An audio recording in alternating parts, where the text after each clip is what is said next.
Hello everyone and welcome to the channel. So today we are going to talk about three different topics, and we are first going to talk about the club FC Barcelona. So this morning, Barcelona announced that the naming rights of the Camp Nou will be sold for the first time ever for the 2020-2021 season to raise money to help fight the pandemic. And this is only going to happen for one season, and it is absolutely great news to hear. We even had the club vice president speak out about this, and this is what he had to say. We want to send a universal message. For the first time, someone will have the opportunity to put their name on the Camp Nou, and the revenues will go to all of humanity, not just Barcelona. The initiative arose in an emergency situation. We think that we have to have a very quick response, putting our crown jewel at the service of the fight. And so the original plan was to sell the stadium naming rights in the year 2023, and the reason why we were going to do that was to bring funds up to 300 million euros and bring that all up front in order for us to fund the renovations of the stadium and build other facilities, which is one of our projects that's going to be built in that year. And so I would expand more on this, on like how this is going to help Catalonia, but I don't want to get like another strike on my YouTube channel. So that is all we're going to talk about for this topic right here. And again, this is only for one season, and people have claimed that this money was going to be used for the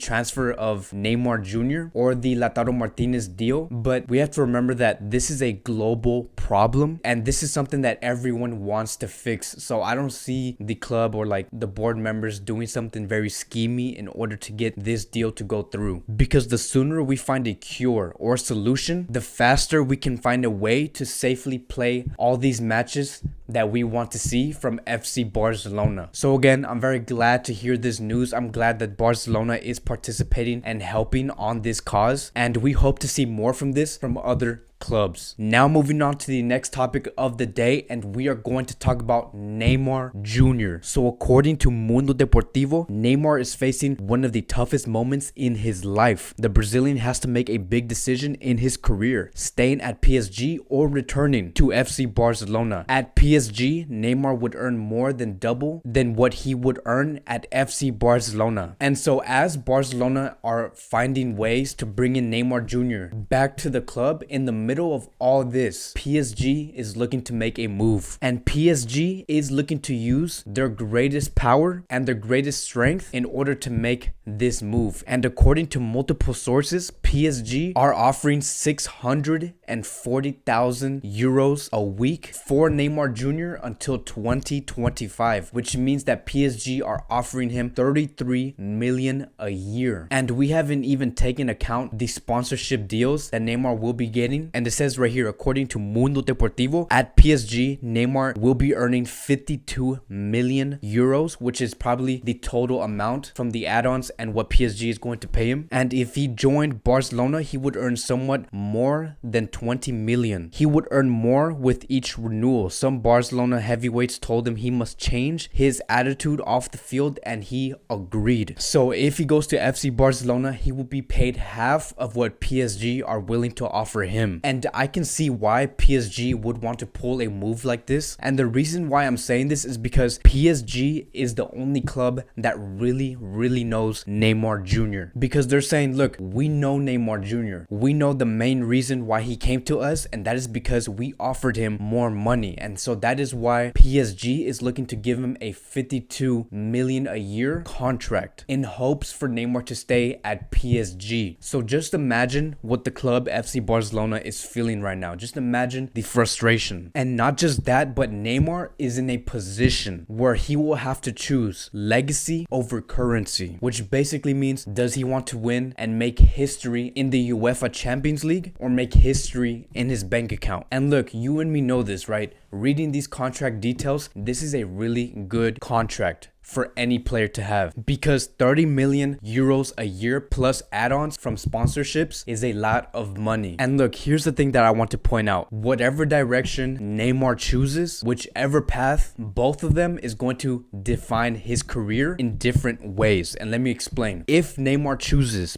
PSG and he looks at the contract and he says, okay, 52 million is a lot of money. I'm going to choose this. Let's say if he does choose PSG, I believe that he is forever going to be hated by most FC Barcelona fans. Not all, but most FC Barcelona fans. If he chooses the PSG route, people will continue to call him a snake, Neymar. They will say that Neymar turned his back on us. But if, and this is the beautiful thing, right? But if Neymar chooses the FC Barcelona route, he will forever be forgiven by all Barcelona fans. So he can either go on a really dark route or a really bright route. There's no in the middle. It's very black and white. And the reason why I'm saying that he will be forgiven by all Barcelona fans is because if you really put this into perspective, if we, like us Barcelona fans, and not just us Barcelona fans, if the whole world that knows about football, right, all of the eyes are going to be on Neymar. Everyone sees that Neymar turns down a contract that was willing to give him 52 million a year. If he was willing to put that contract down to play with FC Barcelona and Lionel Messi and Luis Suarez and win trophies with the club, the FC Barcelona fans will love him. And I also believe that if he chooses the FC Barcelona route, his image will forever change. But we also have to take into account that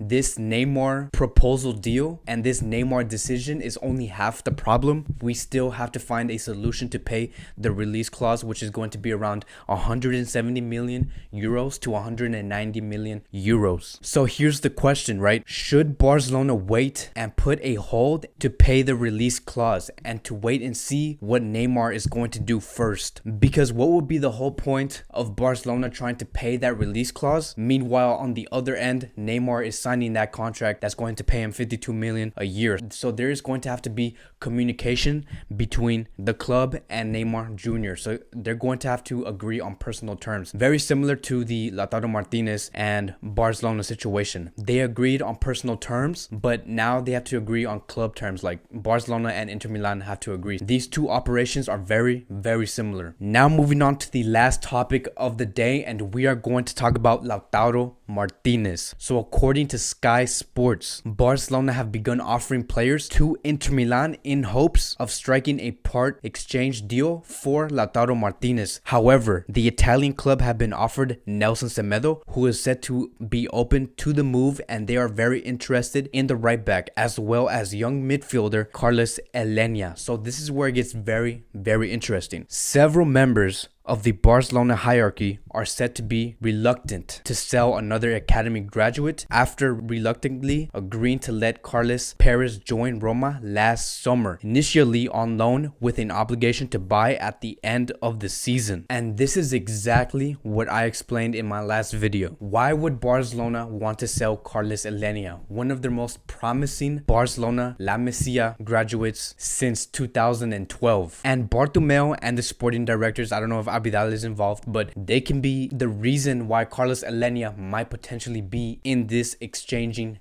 deal. And they are also responsible for letting go of Perez in January. So Barcelona is going to have to be very careful on how they manage this deal with Carlos Elenia, because I know it can be very easy to sell Carlos Elenia knowing that multiple clubs will want to bid on this player. We already have Real Betis, who might potentially activate the obligation to buy, and we also have Inter Milan, who want to bring in Carlos Elenia in order to get Lautaro Martinez. And the reason why we are seeing that the members are hesitant on letting go of Carlos Elenia is because they don't want to repeat the same mistake they did in January when they let go of Carlos Elenia, and then in result our forward line was very thin. We had no options, and the same thing could happen to our midfield if we are not careful. And if we are not careful, in the summer, we might end up only having 3 starting midfielders, which is going to be De Jong, Busquets, and Arthur. And the players that might leave is going to be Elenia, Rakitic, Coutinho, and maybe Arturo Vidal. And look, I know maybe this could be the reason why Barcelona is looking for a midfielder that has legs, that has the physicality. But the thing is that what funds are Barcelona going to have by that point? We even have a report coming out from ESPN claiming that Barcelona may have to ask players to take a